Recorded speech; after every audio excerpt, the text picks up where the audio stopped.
सचिन अहिर यांच्याशी मैत्री असं मी म्हणू शकतो. याचं कारण असं आहे की गप्पा त्यांच्याशी मारणं, त्यांनी मुद्दाम वेळ काढणं, त्याच्याकरता दोघांनी मिळून बसणं, कधी जेवणं, कधी वेगवेगळ्या विषयांवर फोनवरून एकमेकाशी बोलणं, संपर्क ठेवणं, हे सगळं आमचं चालू असल्यामुळे असं खूप लोकांशी मी हा संबंध डेव्हलप केलेला आहे किंवा करत असतो. फोन काय आपल्याला एकदा शूटिंग झालं की आगेमागे काय आधी अभ्यास करावा लागतो शूटिंगच्या आधी, पण नंतर तर गप्पा मारायचे असतात, जायचं भेटायचं असतं. तर सचिन भाऊनी मला एक गोष्ट पॉईंट आऊट केली आणि ती आजच त्यांचं अभिनंदन करण्यासाठी जेव्हा फोन केला तेव्हा त्याने एक पॉईंट आऊट केली. ते म्हणाले की आदित्य सगळ्यांना धमक्या देतो की तुम्ही पक्षाबाहेर पडलात, तुम्ही गद्दार आहात, तुम्ही अमुक आहात तमुक आहात, संजय शिवीगाळ करतो. तर ते म्हणे तुमच्या एक लक्षात आलं का की माझ्या संदर्भात बोलताना कोण सांगताय? सचिन अहिर सांगतायत. कोणाला सांगतायत? मला सांगतायत. ते म्हणाले की एरवी सगळेजण पक्ष सोडून गेले की त्यांना शिव्या घालणाऱ्या तुम्ही आज एकूण एक TV चॅनलवर आदित्य माझ्याबद्दल बोलताना काय बोललाय बघा आणि मग तुमच्या लक्षात येईल. मी म्हटलं अरे मी तर ऐकलं आदित्यला बोलताना तुमच्याबद्दल, पण असं वैशिष्ट्य नाही लक्षात आलं माझ्या. काय काय काय वेगळं बोलला? तर तो म्हणाला त्यांनी सगळीकडे सचिन भाऊ असं म्हटलं मला. हे जनरली भाऊ बिऊ त्यांचं सगळं त्यांच्या पक्षातून बाहेर पडला की संपतं, मग फक्त गद्दार आणि वेगवेगळ्या घाणेरड्या उपमा देणं, शिवीगाळ करणं.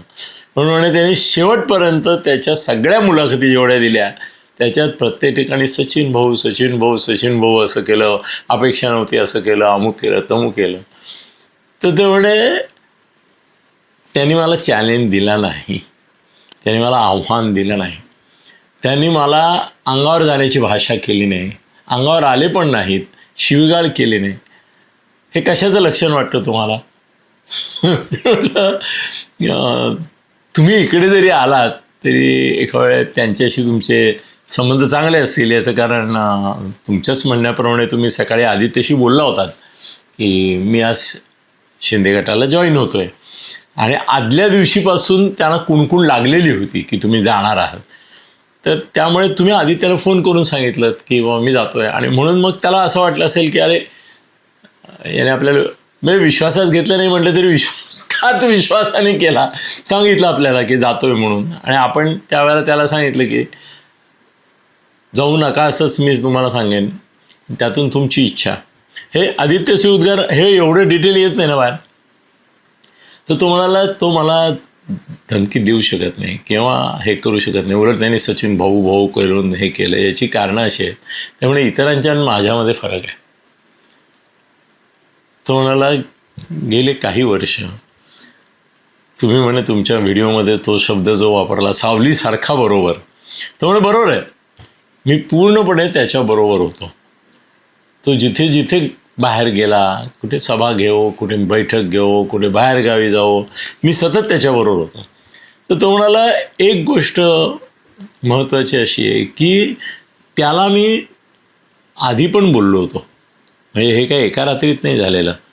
त्याला मी आधी बोललो होतो की मला आता उभाठामध्ये करिअर दिसत नाही आणि मी तरुण आहे अजून, मला पुढे 5-25 वर्षाची राजकीय करिअर करायची आहे आणि तुमची आता करिअर 2-5 महिन्याची पण नाही आहे. तो म्हणाला काल मी त्याला सांगितलं जातो आहे हे, पण त्याच्या आधी त्याला बोललो होतो की मला माझ्या करिअरच्या दृष्टीने जसं मी राष्ट्रवादीतून तुमच्याकडे आलो, कारण का त्यावेळेला राष्ट्रवादीची 19 साली अशी अवस्था होती की राष्ट्रवादी संपल्यात जमा होते आणि तुमचं सरकार पण उद्धवजींचं हे होतं. मला करिअर करायचे, मी जसं एखादा डॉक्टर वकील हे करिअर करतो तसं पॉलिटिक्स हे मी करिअर आहे माझं.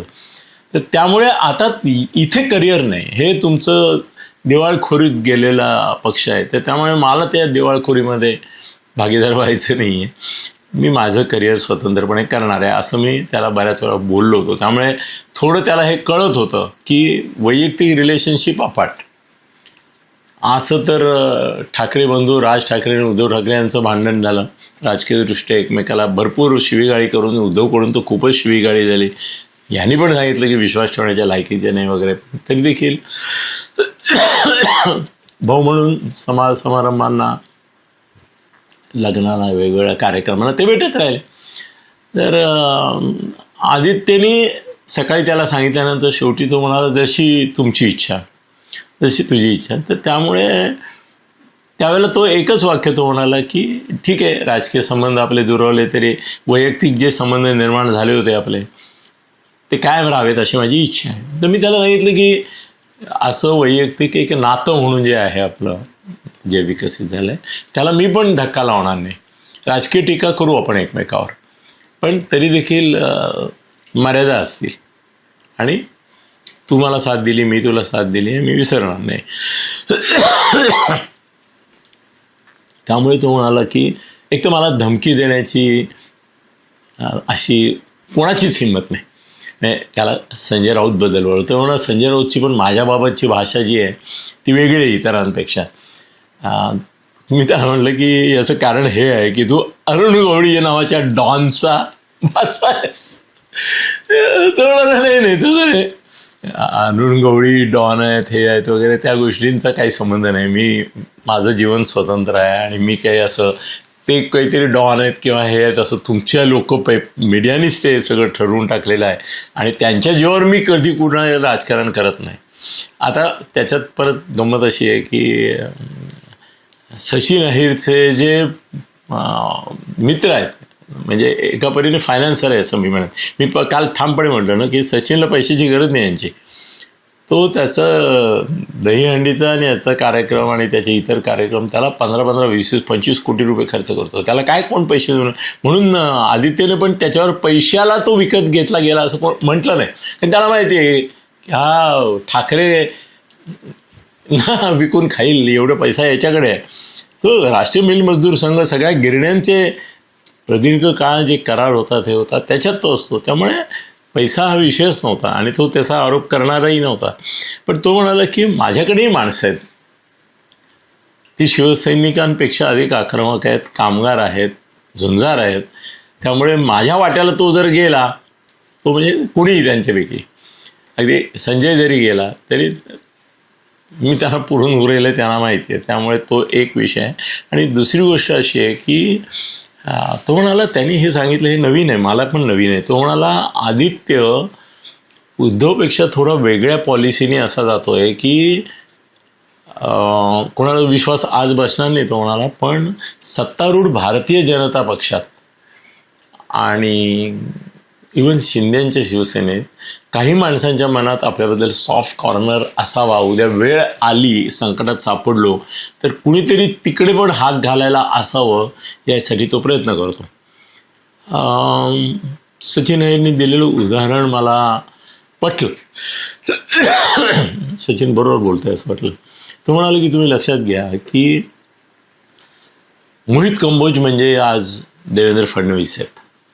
हे दोघांचं अत्यंत हृदयस्थ नातं आहे, धाकटा भाऊ असल्यासारखं नातं आहे मोहित कंबोजचं. मोहित कंबोजच्या मुलीच्या वाढदिवसाला हा आवर्जून गेला आदित्य, आणि आवर्जून गेले याचं कारण असं आहे की आज देवेंद्र फडणवीसांशी जर त्याला काही कम्युनिकेशन करायचं असेल तर त्याला मोहित कंबोज इतका उपयुक्त चांगला माणूस नाही. अप्रतिम असं एक पब्लिक रिलेशन नेटवर्क आहे त्या माणसाचं. त्यामुळे त्यांनी त्याला सांभाळलं. तसंच मला देखील तो आपलं काय नाराजी व्यक्त केली पण तो राग व्यक्त करू शकला नाही आणि केला पण नाही त्याने. आणि त्यामुळे तो म्हणाला मी पण त्याच्याबद्दल काही फार बोलणार नाही. एनिवे सांगायची गोष्ट अशी आहे की उपसभापतीपदी आता बिनविरोध निवड झाली. ती बिनविरोधच करणं भाग होतं कारण मतदान काय होणार आहे माहितीच होतं. पण निलमताईंच्या संदर्भामध्ये त्या मंत्रिमंडळात येतील हे मी सांगतो. दुसरी गोष्ट, सचिन अहिर यांच्या संदर्भात शिवसेना तीव्र प्रतिक्रिया देणार नाही. आणि तिसरी गोष्ट पुढल्या व्हिडिओमध्ये सांगतो, मंत्रिमंडळ विस्तार केव्हा, कसा आणि काय होणार आहे याच्या संदर्भात. धन्यवाद.